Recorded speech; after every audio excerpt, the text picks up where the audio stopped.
Hi, Coach. I'm well, thank you. How are you? My favorite film of all time, and I really don't like fiction films, but this is actually something that's based on a lot of truth, is called Beginners.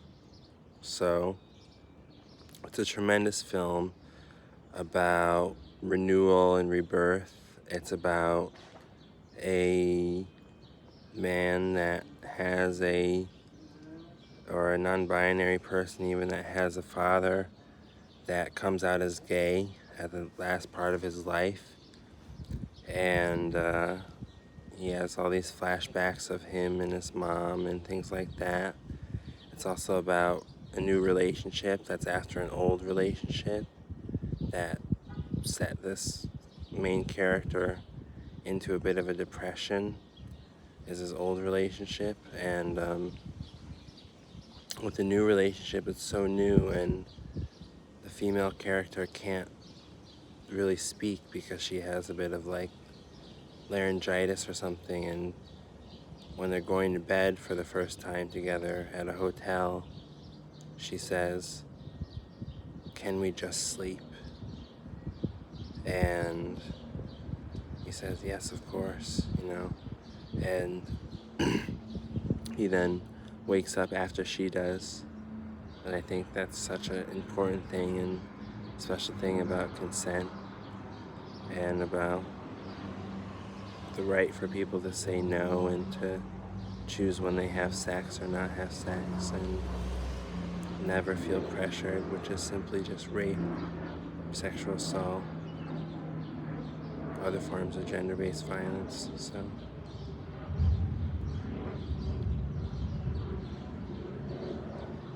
to me, Judaism is all about feminism. Some of the most prominent quotes in Judaism, like "Justice, justice, you shall pursue," or of course the quote about in the mitzvah of doing things to make sure that people around you aren't being harmed, and of course the Jewish principle of tikkun olam, and to heal and to mend and weave the universe back together. I think it's very feminist, and it's very ancient, and a beautiful religion that I'm a part of, and I'm a rabbi of, and my wife and life partner Grimes is a rabbi of as well. And we read the Torah with our kids and with our family friends like Beyonce and Jay-Z and their child Blue Ivy. So Judaism is extremely powerful, and it's a powerful force of nature for feminism as well.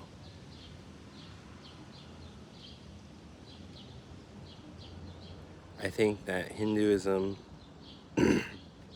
really believes that people have the power to heal their own bodies and to protect their bodies and to think about ancient living gods in relation to themselves, in relation to others. And Hinduism says that the power of yoga and breath are such that they can be truly transformative and magical, and I think that's very important and a foundational part of what feminism is about. To me, is about one's own autonomy, consent, pleasure, and comfort. So I think Hinduism can really help us to connect to our bodies in terms of yoga and more, and I think that's a beautiful thing.